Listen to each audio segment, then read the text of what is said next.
Shalom saudara-saudara yang dikasihi oleh Tuhan. Kita berterima kasih kepada Tuhan.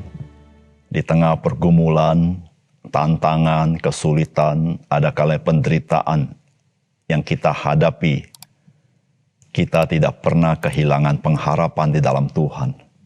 Bahkan Roh Kudus memberikan kita kekuatan, bahkan sukacita di dalam batin kita. Disitulah kita ada kekuatan untuk menghadapi kehidupan kita dengan cara yang konstruktif, positif, dan optimis. Salam jumpa dalam program Tuhan Adalah Gembalaku. Saudara, salah satu keunikan ajaran Alkitab terkait dengan bersukacita adalah bersukacitalah di dalam Tuhan. Saudara, sebenarnya ada banyak alasan kita untuk bersukacita, tetapi Alkitab mengajarkan kepada kita untuk bersukacita di dalam Tuhan. Saudara, sukacita sebagai orang percaya bukanlah sukacita yang sifatnya sekali-sekali atau bersifat insidentil. Artinya waktu kita mendapat sesuatu yang dianggap baik bagi kita, baru kita bersukacita. Bukan demikian. Melainkan saudara, Alkitab mengajarkan kepada kita bahwa sukacita orang percaya itu senantiasa, tidak tergantung musim dan cuaca. Saudara, alasan apakah yang dapat membuat seseorang itu bisa bersukacita senantiasa, tidak tergantung kepada situasi dan kondisi? Saudara, tidak ada satu alasan di dunia ini yang dapat membuat kita selalu bersukacita. Hanya ketika kita bersukacita di dalam Tuhan, barulah sukacita itu bersifat senantiasa. Saudara, mengapa demikian? Saudara, mari kita membaca 1 Samuel pasal yang kedua, ayat 1 sampai dengan ayat yang ke-11. Lalu berdoalah Hana, katanya, hatiku bersukaria karena Tuhan, tanduk kekuatanku ditinggikan oleh Tuhan. Mulutku mencemoohkan musuhku, sebab aku bersukacita karena pertolonganmu. Tidak ada yang kudus seperti Tuhan, sebab tidak ada yang lain kecuali Engkau, dan tidak ada gunung batu seperti Allah kita. Janganlah kamu selalu berkata sombong, dan janganlah caci maki keluar dari mulutmu. Karena Tuhan itu Allah yang maha tahu, dan oleh Dia perbuatan-perbuatan diuji. Busur pada pahlawan telah patah, tetapi orang-orang yang terhuyung-huyung pinggangnya berikatkan kekuatan. Siapa yang kenyang dahulu, sekarang menyewakan dirinya karena makanan. Tetapi orang yang lapar dahulu, sekarang boleh beristirahat. Bahkan orang yang mandul melahirkan 7 anak, tetapi orang yang banyak anaknya menjadi layu. Tuhan mematikan dan menghidupkan. Ia menurunkan ke dalam dunia orang mati dan mengangkat dari sana. Tuhan membuat miskin dan membuat kaya. Ia merendahkan dan meninggikan juga. Ia menegakkan orang yang hina dari dalam debu dan mengangkat orang miskin dari lumpur, untuk mendudukan dia bersama-sama dengan para bangsawan dan membuat dia memiliki kursi kehormatan. Sebab Tuhan mempunyai alas bumi, dan di atasnya ia menaruh daratan. Langkah kaki orang-orang yang dikasihinya dilindunginya, tetapi orang-orang fasik akan mati binasa dalam kegelapan. Sebab bukan oleh karena kekuatannya sendiri seseorang berkuasa. Orang yang berbantah dengan Tuhan akan dihancurkan. Atas mereka ia mengguntur di langit. Tuhan mengadili bumi sampai ke ujung-ujungnya. Ia memberi kekuatan kepada raja yang diangkatnya dan meninggikan tanduk kekuatan orang yang diurapinya. Saudara yang dikasihi oleh Tuhan, Hana tentu menjadi seorang yang bersukaria. Mengapa demikian? Karena dia menerima dari Tuhan seorang putra yang bernama Samuel. Saudara, dengan dia memiliki seorang anak laki-laki, maka pandangan orang kepada Hana menjadi berubah. Bahkan Penina tidak lagi bisa menghina dia sebagai orang yang tidak diperkenankan Tuhan. Nah saudara, lebih daripada itu, Samuel boleh diperkenan Allah, melayani Allah di rumah Tuhan. Saudara, sebenarnya bagaimanakah Hana bersukacita melalui apa yang kita baca dari firman Tuhan? Mari kita mendapatkan pesan firman Tuhan. Saudara, yang pertama, saudara-saudara, bersukacitalah di dalam Tuhan.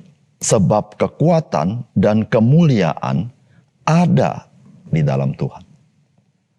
Saudara, firman Tuhan berkata, lalu berdoalah Hana, katanya, hatiku bersukaria karena Tuhan, tanduk kekuatanku ditinggikan oleh Tuhan, mulutku mencemoohkan musuhku, sebab aku bersukacita karena pertolonganmu. Tidak ada yang kudus seperti Tuhan, sebab tidak ada yang lain kecuali Engkau, dan tidak ada gunung batu seperti Allah kita. Saudara mengucap syukur dan bersukaria atas berkat yang Tuhan berikan, merupakan respons yang normal seharusnya. Karena saya katakan normal, karena ada orang-orang tertentu yang mungkin lupa bersyukur atau tidak bersyukur. Dan itu bukan respons yang normal. Saudara Hana bersyukur kepada Tuhan, bersukaria kepada Tuhan karena Samuel, itu sesuatu yang normal. Namun saudara, ketika kita membaca bagian ini, maka saudara, nyanyian pujian Hana, dia bukan berkata, aku bersukaria karena Samuel. Tetapi dia berkata, dia bersukaria karena Tuhan. Saudara, ini sesuatu yang menarik. Saudara, ketika Hana bersukaria karena Samuel, itu hal yang normal. Tetapi ketika berkata, hatiku bersukaria karena Tuhan. Saudara, ini adalah sesuatu yang supranatural. Bukan sebuah yang natural. Saudara yang kasih dalam Tuhan, Alkitab mengajarkan kepada kita, sebagai orang percaya, kita bisa bersukacita di dalam Tuhan. Saudara, mengapa sukacita di dalam Tuhan menjadi sebuah sukacita yang sifatnya penuh kekuatan, sehingga situasi kondisi tidak bisa menggoncangkannya? Saudara, Hana memberitahukan melalui pujian yang dinaikkan, karena sudah dikatakan bahwa tidak ada yang kudus seperti Tuhan. Saudara, memang kudus itu berbicara tentang atribut Allah yang tidak bercela, yang murni. Tetapi kudus juga menggambarkan tidak ada yang setara dengan Allah. Saudara-saudara yang kasih dalam Tuhan, mengapa bersukacita di dalam Tuhan sifatnya melampaui situasi kondisi? Karena saudara, tidak ada yang dapat dibandingkan dengan Tuhan. Tidak ada yang setara dengan Tuhan. Tidak ada yang bisa melawan Tuhan. Tidak ada yang bisa menggoncangkan Tuhan. Saudara, jikalau Tuhan memberikan sukacita, siapakah, apakah yang dapat merenggut sukacita itu di dalam hati orang percaya? Saudara, tidak ada. Saudara, Tuhan kita Tuhan yang kudus. Tidak ada yang bisa menyaingi dia. Tidak ada yang bisa setara dengan dia. Tidak ada yang punya kemuliaan sama dengan dia. Tidak ada yang punya kuasa sama dengan dia. Dia yang kudus itu satu-satunya. Sehingga saudara-saudara, ketika kita bersukacita di dalam dia, saudara, sukacita kita adalah sukacita yang tetap ada dalam kita. Saudara, Hana tidak hanya berbicara Allah yang tidak ada yang bisa setara dengan dia. Tetapi Hana memberitahukan kepada kita bahwa Tuhan itulah yang membuat orang bisa mendapatkan berkat yang melampaui akal budinya. Saudara, bagi manusia seringkali banyak hal yang mustahil. Tetapi Tuhan dapat membuat segala sesuatu yang mustahil itu menjadi sesuatu yang tidak mustahil. Saudara, Alkitab menggambarkan orang yang lapar dahulu sekarang boleh beristirahat misalnya.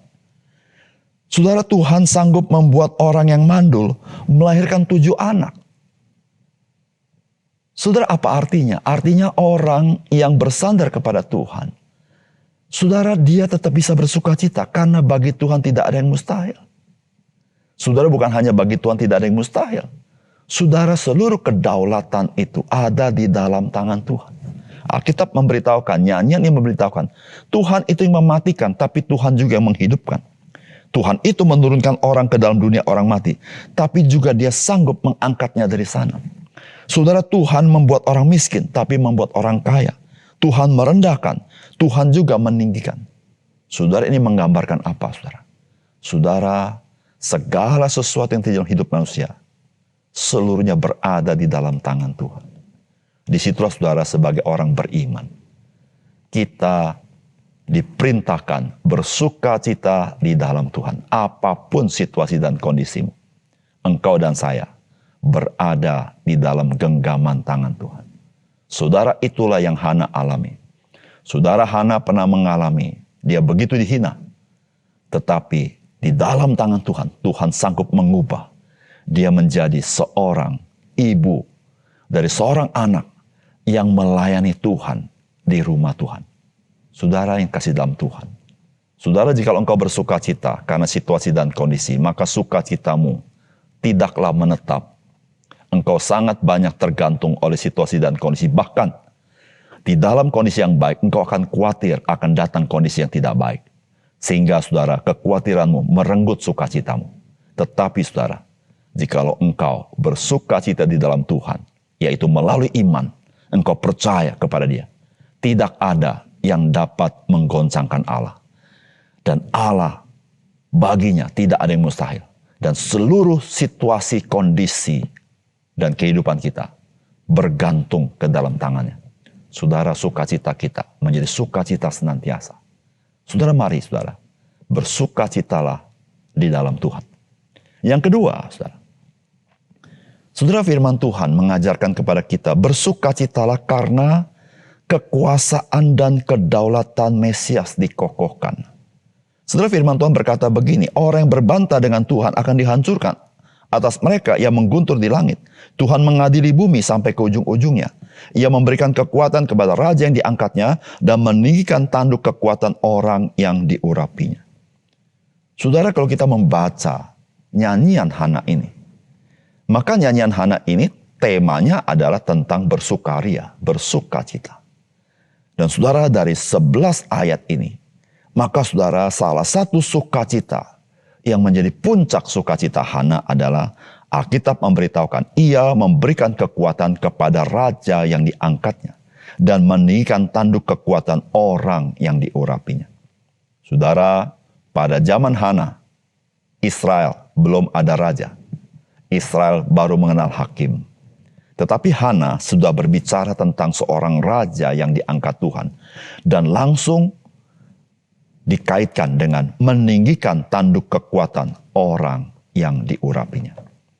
Saudara, kata orang yang diurapinya itu dipakai di dalam bahasa Ibrani, kata Mesias. Saudara, kata ini pertama kali muncul, yaitu di ayat ini.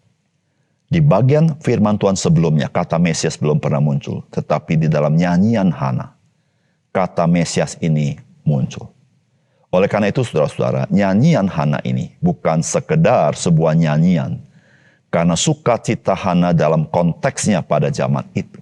Tetapi nyanyian Hana ini menjadi sebuah nyanyian yang bersifat nubuatan terkait dengan kedatangan Mesias. Saudara, Allah yang mengangkat raja, memberikan kekuatan kepada raja, dan meninggikan tanduk kekuatan orang yang diurapinya, itu yang dimaksud adalah Mesias. Karena Mesias itu adalah raja. Orang Israel, bahkan dia raja di atas segala raja.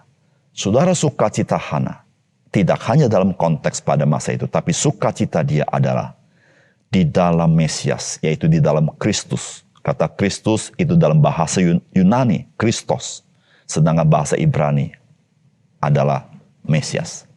Saudara, jikalau kita membaca dari kitab Yesaya pasal 61 mengenai Mesias. Lalu kita membaca di dalam Injil Lukas pasal yang keempat yang Tuhan Yesus kutip dari Yesaya. Dikatakan seperti ini, Roh Tuhan ada padaku, oleh sebab Ia telah mengurapi aku untuk menyampaikan kabar baik kepada orang-orang miskin. Dan Ia telah mengutus aku untuk memberitakan pembebasan kepada orang-orang tawanan dan penglihatan bagi orang-orang buta, untuk membebaskan orang-orang yang tertindas, untuk memberitakan tahun rahmat Tuhan telah datang. Di ayat 21 dikatakan oleh Tuhan Yesus, pada hari ini genaplah nas ini sewaktu kamu mendengarnya. Saudara, apa yang digambarkan dalam nyanyian Hana tentang Tuhan Allah, itu nyata di dalam kedatangan Mesias. Saudara, kedatangan Mesias itu adalah tahun rahmat Allah, yaitu tahun belas kasihan Allah. Saudara berbicara belas kasihan adalah kepada orang-orang yang dianggap dunia ini sebagai orang yang tidak beruntung. Seperti kepada orang-orang yang tertawan, seperti kepada orang-orang miskin dan lain sebagainya. Saudara, tentu saudara-saudara, di sini tidak dimaksudkan semata-mata berbicara masalah sosial, tetapi di sini berbicara tentang manusia-manusia yang tidak punya harapan dalam hidup ini. Saudara-saudara, kedatangan Mesias itulah pengharapan bagi manusia. Karena apa yang Mesias lakukan adalah satu perbuatan yang mustahil bagi manusia, tetapi tidak mustahil bagi Tuhan. Dan saudara-saudara, equal atau setara dengan itu, tidak mustahil bagi Mesias. Kenapa? Karena Mesias itu tidak lain dan tidak bukan. Dia adalah Tuhan itu sendiri. Oleh karena itu, saudara yang kasih dalam Tuhan, mengapa Hana bersuka cita? Karena Mesias. Karena saudara-saudara, kedatangan Mesias adalah tahun rahmat Tuhan. Sehingga saudara, bagi manusia yang kehilangan pengharapan, saudara, Yesus Kristus, Dia memberikan pengharapan. Dia sanggup mengubah hidup kita. Dia sanggup mengubah hidupmu. Bahkan Dia sanggup mengampuni dosamu, memberikan hidup yang baru. Saudara, hidup yang baru adalah hidup dengan kuasa Roh Kudus yang sanggup mengubah hidup kita 180 derajat, yang kita sebut sebagai perubahan yang radikal. Saudara, oleh karena itu saudara, sebagai orang percaya, kita bisa bersuka cita di dalam Tuhan karena Yesus Kristus. Oleh karena itu saudara yang kasih dalam Tuhan, ketika kita membuka hati menerima Yesus, saudara dan saya menerima satu sukacita yang begitu meluap, yang tidak dapat dibendung oleh situasi dan kondisi apapun. Mari saudara, kita bersukacita karena kita sudah menerima Yesus Kristus dan kita menjadi miliknya. Mari kita berdoa. Bapa surga, terima kasih untuk firman Tuhan yang mencerahkan mata rohani kami. Ada banyak alasan kami bisa bersukacita, tetapi hanya satu alasan, yaitu kami bersukacita dalam Tuhan, dan sukacita itu sifat yang menetap dan melampaui situasi kondisi. Bahkan ya Tuhan, kami bersyukur kami boleh mengenal Engkau di dalam Yesus Kristus, sehingga kami tahu ya Tuhan, kami sedang berada di bawah rahmat Tuhan. Sehingga bagi dunia ini, mungkin kami tidak beruntung, tetapi ya Tuhan, tidak ada yang mustahil bagimu. Kami menjadi orang-orang yang beruntung karena kasih Tuhan kepada kami. Terima kasih untuk firman-Mu. Dalam nama Tuhan Yesus kami berdoa. Amin.